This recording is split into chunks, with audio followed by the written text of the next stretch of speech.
प्यारे दोस्तों, आप सभी को सुबह की राधे राधे। आप सब कैसे हैं? आप सब अच्छे ही होंगे। मैं भी बहुत अच्छी हूँ। कहते हैं कि मेहनत बिना तो रोटी भी नहीं मिलती है। तो दोस्तों आज बहुत मेहनत है, हमारी खेती है थोड़ी बहुत।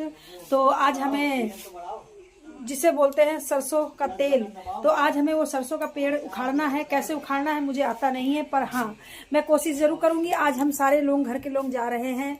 तो जाते जाते मैंने यहाँ से भरा ठंडा पानी इस देसी जुगाड़ से, क्योंकि धूप बहुत हो रही है, मुझे प्यास बहुत लगती है। फिर लगाया मैंने फटाफट ताला पर। फिर मैं भूल गई, मुझे टोपी लेनी है लड़के के लिए, क्योंकि धूप ज़्यादा है यहाँ पे।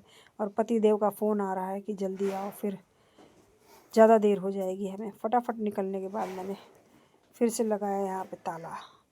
ताला लगाने के बाद फिर मैं यहाँ सारा सामान चेक करती हूँ, कुछ भूलती नहीं गई। ये रही मेरी हंसिया रखने के बाद में फटाफट निकल।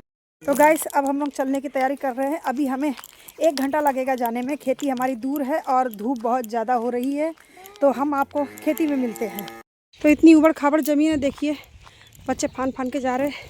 मुझे भी यहाँ से फानना पड़ेगा। तो फाइनली हम रोड में आ चुके हैं और धूप बहुत ज़्यादा है। तो गाइस जब मैं खेती की तरफ जाती हूँ तो ये घर इतना सुंदर बना है कि मुझे इतना अच्छा लगता है। मुझे लगता है राधा रानी की कभी कृपया हो तो मेरा भी ऐसा सपनों का घर हो। तो गाइस अब हम इंटर कर चुके हैं अपनी खेती के अंदर। बस अब हमारा काम शुरू। यहाँ गाय माता है, इनका बच्चा बैठा हुआ है यहाँ पे। तो दोस्तों फाइनली हम अपनी खेती आ चुके हैं। ये खेती इतनी सी, और इसमें तोरी का पेड़ लगा है, ये सूख चुका है। ये देखिए अब यहाँ पे बच्चों लोगों को खाना सिखा रहे हैं मेरे पतिदेव। अब हम काम में लगते हैं, हम फिर मिलेंगे आपसे। तो यहाँ मेरे पतिदेव सबको कह रहे हैं थोड़ा थोड़ा हाथ से पकड़ के निकालो, नहीं जल्दी जल्दी करोगे तो हाथ में छाले आ जाएंगे। तो हम सब बहुत आराम आराम से कर रहे हैं और बहुत अच्छा लग रहा है। फर्स्ट टाइम करा हम लोगों ने ये सब, थोड़ा सा एंजॉय भी कर रहे हैं। बस थोड़ी देर बाद क्या था, मैं थकने लगी और बैठ के करने लगी। अपनी खेती थी, किसी की कोई टेंशन नहीं। और फिर हम यहाँ थोड़ी सी मस्ती करने लगे एक दूसरे से, क्योंकि हम बहुत थक गए थे ना। और इधर मेरे पति कह रहे फटाफट करो, नहीं तो धूप हो जाएगी, फिर परेशान मत करो, उठो चलो जल्दी से।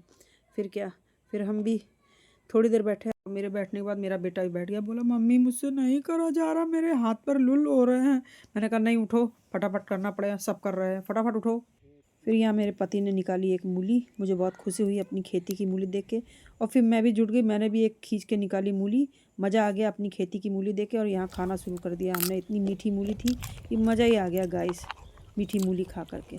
गाइस फिर हमने यहाँ थोड़ा ब्रेक लिया और हम यहाँ पेड़ के नीचे बैठ गए, और हमने संतरे निकाले और सब लोग ने थोड़े थोड़े संतरे खाए। और यहाँ पे बैठ के फिर ये आंटी ने हमें आवाज़ लगाया और हमें बुलाकर अच्छी सी काली चाय बनाकर पिलाई। यहाँ के लोग दूध की चाय नहीं पीते हैं, यहाँ के लोग बहुत अच्छे हैं। और फिर इस बच्चे को मैंने थोड़ा सा एक संतरा दिया खाने के लिए। बच्चा बहुत शरारत कर रहा था और एंटरटेनमेंट कर रहा था हम लोगों का। इसको देख के हम लोग की सारी थकान मिट गई। बच्चे तो भगवान का ही रूप होते हैं। गाइस हम इतना थक गए थे कि बस हम फटाफट आके दोबारा अपनी खेती में फिर से हमने स्पीड में काम किया। बस अब हमारा तो थोड़ी ही देर का काम रह गया था। हमें खुशी हो रही थी कि हमने आज एक दिन में इतना सारा काम ख़त्म किया। तो गाइस अब हमारा काम ख़त्म हो गया था। हम इतने थक गए थे, हमें लग रहा था हम घर कब पहुँचे। मेहनत क्या होती है आज पता चला। मेरे हाथों में तो छाले भी आ गए थे। इसे कहते हैं असली मेहनत। तो फटाफट मैं तो अपने पतिदेव की साइकिल में बैठ गई। मुझसे तो नहीं चला जा रहा था, बिल्कुल बहुत थक गई थी। सुबह से लेकर शाम हो गई। अब मुझे यहाँ डर लग रहा था मेरा पति कहीं मुझे खेतों में ना घसोड़ दे गाइस। पर फिर भी ठीक है, रास्ते में चलने लगा, थोड़ी सांस में सांस आई। तो दोस्तों आपको मेरी ये वीडियो कैसी लगी, मुझे लाइक और सब्सक्राइब जरूर करें। अगली वीडियो आपको जरूर दूँगी। धन्यवाद।